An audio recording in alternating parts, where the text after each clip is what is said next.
ما ته ورځ یو کس ټلیفون وکړو زه په سود باندې کور علم ځان دی بهرو ملکونو کې یاره مې په سود خو کور حرام وي دا خو ما ته هم پته چې حرام دي خو دلته بعضو مولیانو فتوا ورکړي جایز دي نو ما د مولا په فتوې سره خو حلال نه حرامېږي او نه حرام حلالېږي حلال او حرام دا خو د الله په لاس کې دي نو ما د مولوي صاحب سره ته دلیل معلوم کا بیا ما ته وویل دلته یو اسلامي مرکز دی او هغې کې مولا کیني ما ته دې معلومات وکړه سبا بیا ما ته ټلیفون وکړه که ده سره څه دلایل ما ته خو دا پته نشي چې د سود د حلالوالي دپاره هم څه دلایل شته سود خو داسې حرام دی تپوس یې مه کوه سبا له چې راغه ما ته وویل مولوي صاحب وایي چې د غریب سړي دپاره د یو کور د اخیستو ګنجایش پکې شته د غریب سړي دپاره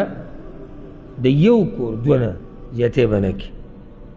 د یو کور د اخیستو ګنجایش دا پکې شته نو حیران شوم زه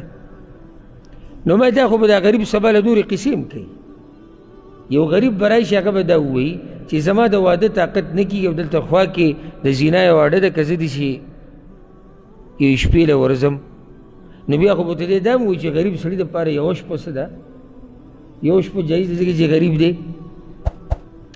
بندګي د الله دا به په غریبۍ کې هم من کوو دا په مالدارۍ کې به هم کوو په راحته کې به هم کوو او په سخته کې به هم کوو نو خبره مې دا کوله چې حلال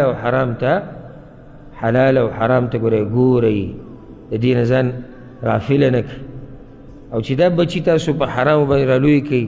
او دې ښځې له دا حرام ورکړي او دې کور کې نورو له ورکړي نو هر څه به هم تباه و برباد شي ته خو لاړې تا نه خو به الله تپوس کېږي دې هر څه خو ځان سره دې هغه کور هم بې برکته کړو هغه بچي دې خپل ټول ګډوډ کړو هغه هر څه دې خپل ختم کړو لاړ د یو څو روپو د لاسه